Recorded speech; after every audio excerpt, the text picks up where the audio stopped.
everyone, it's Samantha and welcome to another Freezer Reel Friday. In this video, I'm going to show you how I made taco chili. Now, I saw two recipes for this on Pinterest and I kind of just did my own thing.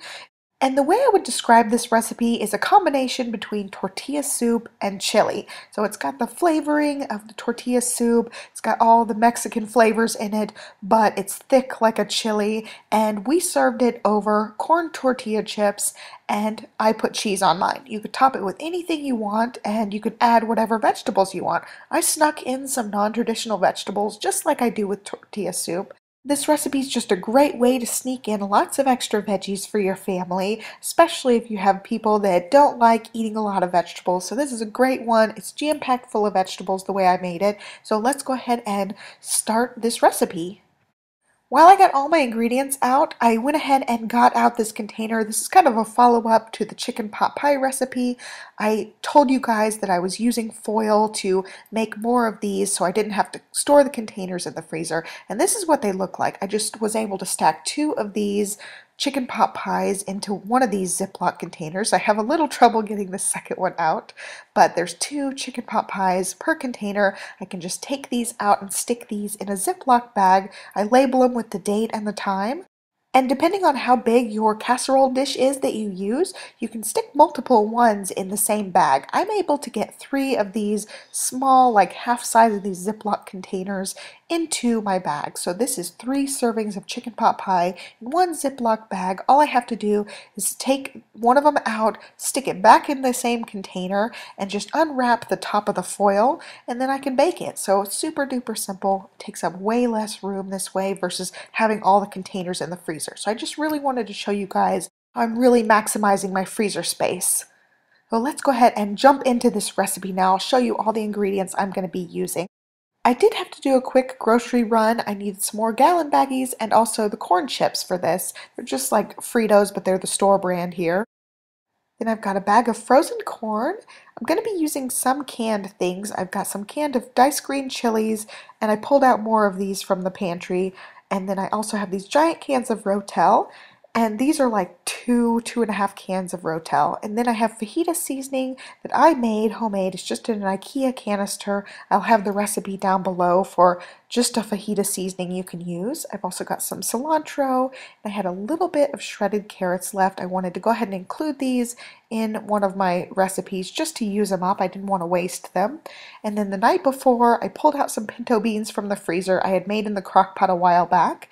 And then I also browned up all of my ground beef. This is almost 4 pounds of ground beef here. I'm going to be making 5 meals altogether, and it ends up being 10 dinners. The crock pot was just completely full when I was done with my recipe. I've also got some peppers, a lime, some onions, and one of the veggies I sneak in is the zucchini. I've also snuck in squash before. You could really sneak in some veggies. So here are the black beans, and I made these in the crock pot. And since I'm going to be cooking this recipe in the crock pot, I didn't cook my beans until they were super tender. I didn't want them falling apart in my finished recipe. So now I'm going to go ahead and chop all my veggies, and I went ahead and stuck 1 onion in each one of these pouches. So my plan was to have this recipe for dinner, so I've got my crock pot, and then I've got the 4 baggies that are going to go in the freezer. I went ahead and labeled these and dated them, and then I put 1 onion in each bag plus an onion in my crock pot, so I did pull out 1 extra onion. So now I'm just going to scoop these beans evenly throughout these 5 containers. This was just a 1-pound bag of dried beans to begin with. And next I'm going to divide out the corn the same way. Now I have all my peppers diced up, and this is just yellow, green, and red peppers. You can use whatever peppers you want. I'm just dividing these out into the containers now. Then I do the same thing with the zucchini.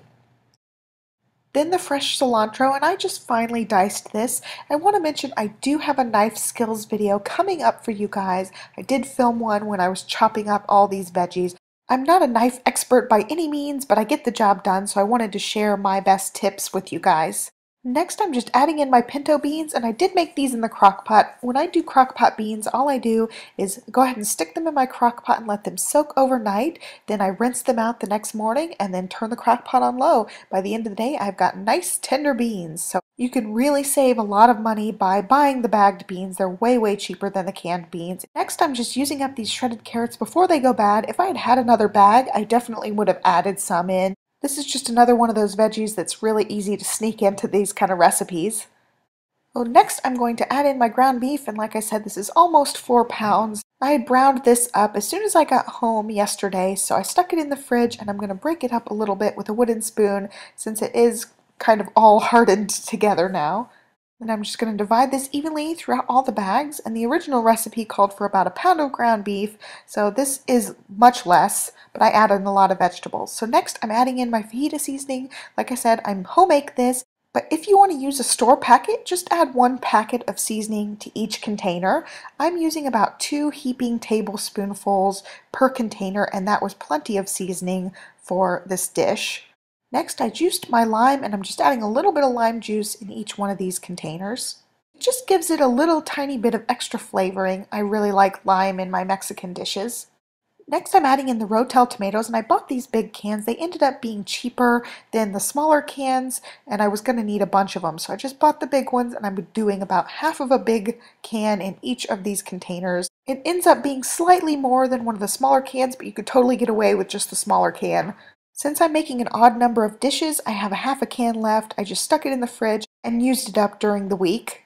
And last but not least, I'm going to add 1 can of these diced green chilies into each one of these containers. This is just a small can of diced green chilies. I buy them already diced up, just saves me some cutting time. And that is it. So I just go ahead and seal up all the bags, try to squeeze out as much air as possible, and then start my crock pot on low so we have dinner for tonight too. All I did was add a can of chicken broth and a little bit of water to the crock pot just to add some more liquids. It was really nice to be able to make 4 for the freezer plus the 1 for the dinner that night. And you can tell the crock pot is completely full. This ended up being 2 dinners for us and 1 lunch each. So I just made a note of that in my little postpartum menu plan book that this is going to be for 2 dinners versus just 1 dinner for most of my other recipes. So I really like that I got really 8 dinners out of this plus 2 lunches each bag, so my husband can take it for lunch the next day for 2 days. He'll probably get sick of it by that 4th meal, but that's totally okay. At least it's healthy.